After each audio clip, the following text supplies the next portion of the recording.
Hey guys welcome back to our channel. నేను తీస్తున్నా దానికి గెలుస్తున్నా ఆగండి అమ్మా డిస్టర్బ్ చేయకున్నాను రోజు ఆడుతది. Hey guys welcome back to our channel. మేము ఈ నుంచి బాట సింగారంకి పాదయాత్ర చేస్తున్నాం. 2:40 అవుతుంది.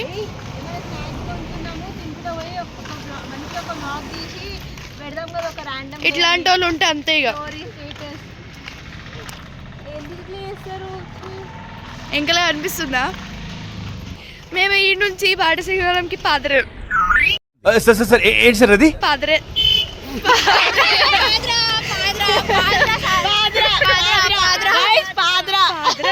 పాదరా ఇటు పాదయాత్ర. ఇగో ఇదే మా రోడ్డు, అదంతా నడవాలి మేము. మా చుట్టుపక్కలంతా కొండలు. వీడియో పాదయాత్ర అంటే ఏమనుకుంటారు తెలుసా? పాదాల మీద నడిచే యాత్ర. ఇట్లా 1 ఐబ్రో నేను మా సార్ దగ్గర నుంచి చూసి నేర్చుకున్నా తెలుసా? 1 ఐబ్రో లేపడం ఇట్లా మా సార్ దగ్గర నుంచి చూసి నేర్చుకున్నాం. సో మీరు కూడా నన్ను చూసి నేర్చుకోండి. వద్దు వద్దు వద్దండి నడిపిస్తుర్రు. నన్ను నడిపిస్తారు గుంజుకొని వచ్చి. యోయో హనీ సింగర్ పాటలు పాడుతున్నారు. సింగర్లో ఇరు పొద్దువే నడుచుకుంటా 3 అవుతుంది. మీకు ఒకటి చెప్పాలనుకుంటున్నా. అది ఏంటంటే మా దరిద్రం ఎట్లుంటుందంటే మా ముందర నుండి పిల్లి అయినా సరే అది డ్రైనేజ్లో పడిపోతుంది. అంత డేంజర్ ఉంటుంది మా దరిద్రం. అసలు ఈరోజు ఇన్సిడెంట్ ఒకటి అయింది. ఎందుకు వదులుతుర్రే మీరు? మీకు ఒకటి చెప్పాలి. మా దరిద్రం ఎట్లుంటుందంటే మా ముందర సోది మొత్తం సోది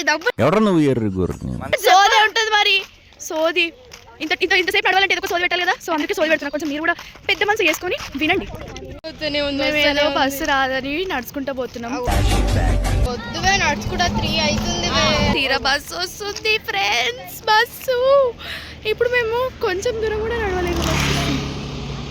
ఆయన ఎక్కించుకోడు, మమ్మల్ని ఎక్కించుకోడు.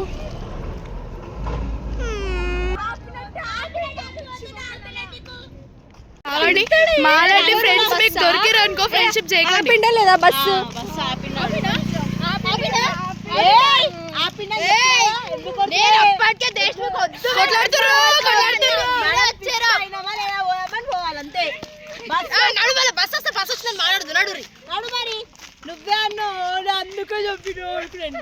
కాదు. మాలాంటి ఫ్రెండ్స్ మీకు దొరికి మీకు ఒకటి చెప్పాలి. అది ఏంటంటే ఈరోజు ఎంత బ్యాడ్ డే అయిందంటే మాకు పొద్దున ఆల్రెడీ లేట్ లేచినాం. ఓకే ఫైన్, ఎట్లా లేట్ లేచినాం కాబట్టి మాకు బస్సులు దొరకవు. మా కాలేజ్కి లిమిటెడ్ బస్సెస్ మాత్రమే ఉంటాయి. అయితే సరే అని ఏదో ఒక బస్ స్టాప్కి పోవాలి కదా. ఆధార్ కార్డ్ ఇంట్లో మర్చిపోయినా. ఇక ఆధార్ కార్డ్ ఇంట్లో మర్చిపోయినా టెన్షన్ అవుతుంది. బస్సు మధ్యలో దింపేసిండు. నన్ను మధ్యలో దిగిపోయినా. ఏదో రోడ్డు మీద ఉన్నా నాకు అర్థమవుతలేదు. మా ఇంట్లో మమ్మీకి ఫోన్ చేసి చెప్పిన. ఓకే మమ్మీ ఏం చేసింది, మా డాడీకి చెప్పి ఆధార్ కార్డు పంపించింది. మా డాడీ ఆధార్ కార్డు తెచ్చిండు. సరే తెచ్చిండు కదా అనుకొని తీరా మా ఫ్రెండ్స్కి ఫోన్ చేసి చూస్తే వాళ్ళు లేటు. ఏదో పెద్ద నేను ఒకదాన్ని లేట్ అయినట్టు బిల్డప్లు. మళ్ళీ వాళ్ళు లేట్ చేసి మమ్మల్ని అనడం ఏదైనా న్యాయం ఉందా కొంచెమైనా? సరే ఫుల్ హ్యాపీ వాళ్ళు లేట్ అయిపోయారు. ఇక పోయినాం. బస్సు వెళ్ళిపోయింది. ఇంకొక ఆమె ఫోన్ చేసి రాకండి బస్సు వెళ్ళిపోయింది మెల్లగా రండి అని అన్నది. వాడు తీరా చూసేసరికి సికింద్రాబాద్ కాడ ఆపిండు. నేను ఎన్నో దిగాల్సింది సికింద్రాబాద్ కాడ ఆపిండు. బుగ్గా ఏం చేయాలో అర్థమవుతలేదు. టైం అయిపోతుంది. బస్సులు మిస్ అయినాయి. కాలేజ్లో పంపాడు 10:30 తర్వాత. ఏం చేయాలో అర్థమవుతలే. ఏం చేసాం, సికింద్రాబాద్ నుంచి చిలకలగూడ దాకా నడుచుకుంటూ పోయినా. అయిపోయా. కాలు ఉంటాయా తిట్టాయి. ఇంకా సరే అని పోయినా. ఆడ పోయి వెయిట్ చేస్తున్నాం.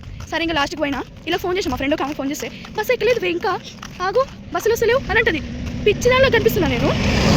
ఇంటికాడ నుంచి టెన్షన్ పడి ఒక బస్సు ఎక్కి ఆ బస్సు ఎక్కి ఆధార్ కార్డు మర్చిపోయి ఇంకో బస్సు ఎక్కి ఆ నుంచి సికింద్రాబాద్లో దిగి మళ్ళీ ఆ నుంచి చిలకలగూడ నడిచి ఇంత చేసిన పొద్దున్న నేను కాలేజ్కి వచ్చేసరికి 10:10 కరెక్ట్ టైంకి అయితే రీచ్ అయినాం అనుకోండి. కానీ పెట్టి తీరుతా వ్లాగ్. ఎప్పుడెప్పుడు ఉన్నాయి, ఇప్పుడు ఎందుకు పెడుతున్నా నాకు అర్థమైతలేదు. పెడతాం. వీళ్ళు నేను బ్లాగ్ పెట్టలేను అని అనుకుంటారు. పెట్టి చూపిస్తా. మేము ఎంతమంది 6 మెంబర్స్ పాదయాత్ర చేస్తున్నాము. అందరు మమ్మల్ని చేస్తారు. ఏమనుకోండి. ఇట్లా మధ్యలో మేము కుక్క పిల్లలని. నార్మల్గా మేము మా కాలేజ్ నుంచి బస్ స్టాప్కి రావాలంటే మస్తు టైం పడుతుండే. ఐ మీన్ కాళ్ళు చేతులు అన్నీ నొస్తుండే. కానీ ఈరోజు నడిచినట్టే లేదు అసలు. ఎందుకంటే మేము రీల్స్ చేసుకున్నాం, ఫుల్ టైం పాస్ చేసినాం, చిల్ అయినాం. అసలు నిజంగా నడిచినట్లేదు, కాలు కూడా నొప్పలేదు. ఏదో ఒక 10 minutes నడిచి ఫస్ట్ అప్ వచ్చేసినట్టుంది. 1.5 hour టైంకి మాకు 10 minutes అయినట్టు. Power of friendship